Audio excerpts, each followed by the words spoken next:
Magandang hapon sa inyong lahat. Ito po si Herbert Curia, author-promoter ng The Bible Evangelization. Kakibat ang ating pananalig sa ating banal na Panginoon Diyos, banal na Panginoon Kristo at gabay ng kaliwanagan ng banal na Santa Maria, ay ating po binabahagi sa inyo sa librong ito, ang mensahe ng ating banal na Panginoon Diyos.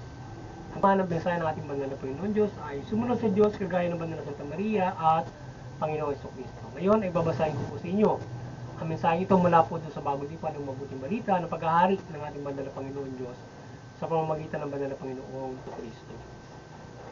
At ayon po dito kay Apostol San Lucas Kabanata 1, talatang 38, 31, 34 hanggang 38. Ito po yung mensahe. Paglapit ang anghel sa kinaroroonan ng dalaga, kanyang sinabi, "Matuwa ka, ikaw ay kalugod-lugod sa Diyos." Wika niya, "Sumayo ang Panginoon, makinig ka. Ikaw ay maglilihi at manganganak isang lalaki. At siya'y pangangalanan mo ang Jesus." Paano mangyayari ito? Gayong ako'y tanong ni Maria. Sumagot ang anghel, "Bababa sa iyo ang Espiritu Santo at ililiman ka ng kapangyarihan ng kataas-taasan. Kahit ba na lang ipapanganak mo at tatawagin anak ng Diyos." Sumagot si Maria, "Ako'y alipon. Mangyayari sa akin ang iyong sinabi," at nilisan ng anghel. At ipagpatuloy po natin kay Apostol San Juan Kabanata 6, talatang 38 ang 40. Ito po ang mensahe. "Sapagkat ako'y bukas sa langit, hindi upang gawin ang kalooban ko, kundi ang kalooban ng Ama. Ang kalooban na nagsugo sa akin, at ito ang kanyang kalooban. Huwag kong pabayaang mawala kahit isa sa mga ibinigay niya sa akin, ding buhayin sila sa huling araw. Sapagkat ito ang kalooban ng aking Ama. Ang lahat ng nakakita at manalig sa anak ay magkakaroon ng buhay na walang hanggan. At sila'y muli kong bubuhayin araw." Ipagpatuloy po natin sa kay Apostol San Juan pa rin, Kabanata 15, talatang 10. Ito po ang mensahe. "Kung tinupad ninyo ang aking mga utos, mananatili kayo sa aking pag-ibig.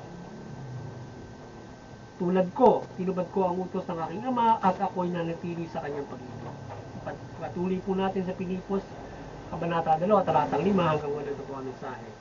"Bagamat ang Diyos, natutuhan niya ang tunay na kahulugan ng pagsunod sa pamamagitan ng pagtitiis.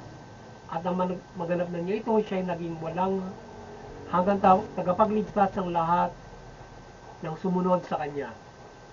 At ipapatuloy po natin sa 1 Pedro Kabanata 2, talatang 21. Ito po ang mensahe. "Ang pagtitiis ng hirap ay bahagi ng pagkahirang sa inyo ng Diyos, sapagkat nang si Kristo ay magtiis para sa inyo, binigyan niya kayo ng halimbawang dapat tularan. Hindi siya gumawa ng anumang kasalanan o nagsinungaling."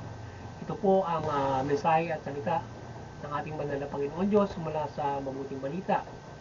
At ating pagbabagi ito ngayong linggong ito. Ating po pasalamatan ng ating banal na Panginoon Diyos. Maraming salamat sa ating banal na Panginoon Diyos, at paliliwanag ko po sa inyo ang mga mensahe ito mula sa tema na sumunod sa Diyos kagaya ng banal na Santa Maria at Panginoong Jesucristo. Po ibabati sa atin ng ating banal na Panginoon Diyos na tayo nasa pamamagitan ng banal na Panginoon Jesucristo, na tayo ay manampalataya sa Kanya. Sundin natin siya at manampalataya kagaya ng pagsunod at pagtupad sa kalooban niya mula sa ating banal na Panginoon Jesucristo at banal na Santa Maria. Ang banal na Santa Maria lang siya ay talaga para maging ina ng Panginoon Jesucristo, nanampalataya siya kahit siya ay dalaga, at sumunod pa ng Diyos. At para sa ating kaligtasan, siya ay nagsakripisyo sa kanyang ginawang ito. At ito ay napakahalagang bagay. Para tayo ay siya nag-iinstrumento para ang Panginoon Diyos ay makapangaral, makapaghatid ng mabuting balita sa ating lahat, at tayo ay maibigay sa ating yung habang sa pamamagitan ng ating banal na Santa Maria. So napakahalagang bagay itong dapat natin pasalamatan sa Kanya. Kaya din ang Panginoon sa Kristo ay napakalaking bagay na kanyang ginawa, na tayo ay kanyang siya nagsakripisyo, tiis, nagpakasakit para sundin ang kalooban ng ating banal na Panginoon. Hindi siya nagpakapantay sa Diyos para kanyang dayain o anumang ang kanyang pagkakatawang tao, o siya ay hindi sumunod ng Panginoon Diyos. Bagkus ay tinupad niya ang kalooban ng Panginoon Diyos, kinilala niya ang ating Panginoon Diyos Ama, at siya bilang anak ay tinupad niya yung kalooban ng ating banal na Panginoon Diyos. Ginawa niya ay kanyang sinunod yung kalooban ng Panginoon Diyos. Nangaral siya at nagpakasakit siya sa habang nito at tinubos niya yung mga tao sa pagkakasala para hindi mabigyan ng pagkakataon. Sa ngayon siya ay magsasuffer ng malaki kanyang kanyang tiniis ang mga bagay na ito para sa kalooban ng ating Ama at para sa kaligtasan ng lahat. So ganun tayo mananampalataya na kahit na anong hirap ang gawin at ang mangyayari sa atin ay huwag tayong mananampalataya. Huwag tayong mawawala ng pananampalataya. Tayo magkaroon ng malaking pananampalataya sa Panginoon Diyos para malagpasan natin yung pamumuhay na ito.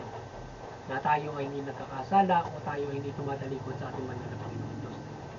Sa pamamagitan at mula sa Panginoon, Jesucristo tayo dapat mananampalataya na sa pamamagitan ng banal na Panginoong Jesucristo. Yan, ganyan tayo mananampalataya. Pinakita niya kung paano tayo mananampalataya na mayroong pagsasakripisyo, mayroong pag-iis. At itin niya kung paano tayo mananampalataya mula dyan na tayo ay kung paano tayo gagawa ng mabuti sa ating pananampalataya kasama na yung ating tatamuhin na sakripisyo na kung mayroong nakagagawa ng masama, kung tayo nagagawa ng masama, ganun tayo magkasakripisyo. Kung mayroon man tayong failure sa buhay, ay tayo ay hindi mo wala ng pananampalataya o kung natatagal naman na bago natin makamit yung ating minimiti sa ating pananampalataya, tayo maging matyaga dyan sa ating pananampalataya, hindi tayo gagawa ng masama, hindi tayo tatagal. Halimbawa, tayo nananampalataya sa ating pamilya, tayo nagkaroon pa rin ng iba't ibang mga kasako na pamilya, mga problema, tayo ay maging matibay pa rin sa ating pananampalataya. Natagalan bago makamit ang ating mga pangarap sa buhay, tayo ay naghihirap sa bumuhay na ito, tayo ay magpatyaga. Malaki ang ating pag-asa, tayo ay makagawa ng mabuti in spite of those na pag-asa. Magiging tayo kalugod-lugod sa Diyos na tayo ay ano man yung suffering mo, ano man yung pinaharap natin hindi mabuti, ay nananatili tayo sa pag-ibig ng Diyos at tupad natin yung kanyang kalooban. At tayo mananatili sa pag-ibig ng Diyos, hindi niya tayo pababayaan sa pagtupad natin sa kanyang kalooban o pagmamahal natin sa Diyos.